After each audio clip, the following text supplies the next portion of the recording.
Hello everyone, it's Lisa from Epic Yarn Gems. Today I have something very special to show you.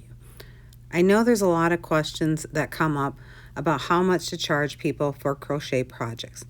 So this is a project cost estimator that you can use to figure that out. I want to give a special shout out to Plot's Voice, who helped with more than helped, actually did the development of this estimator.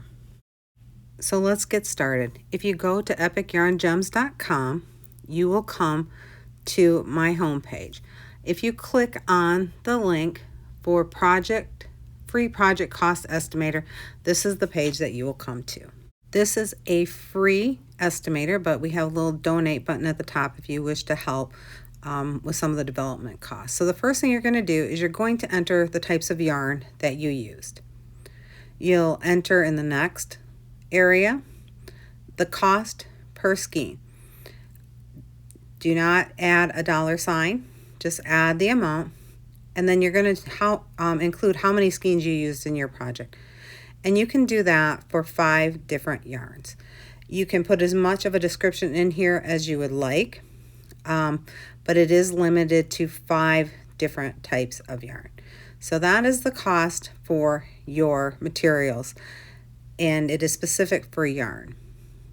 After you do that, we have another section a little further down, and this is for other types of items that you may use in your crochet projects.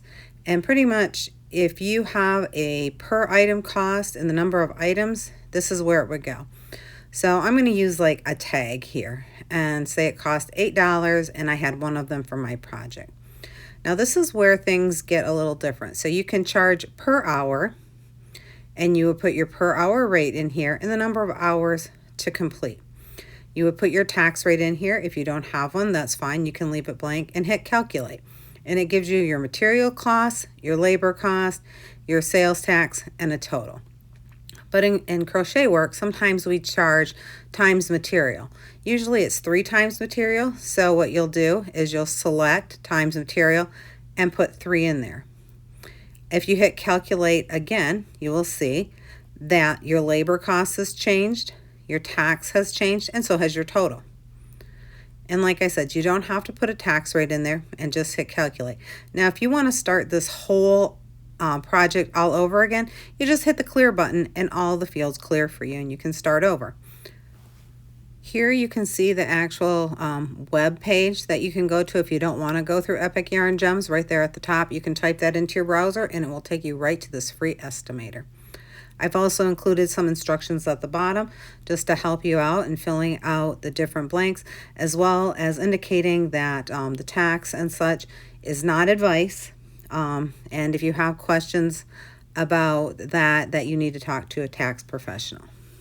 I really hope that you enjoy this free cost estimator. If so, leave me a thumbs up, share this video out, and as always, peace, love, and happiness to you all. Take care.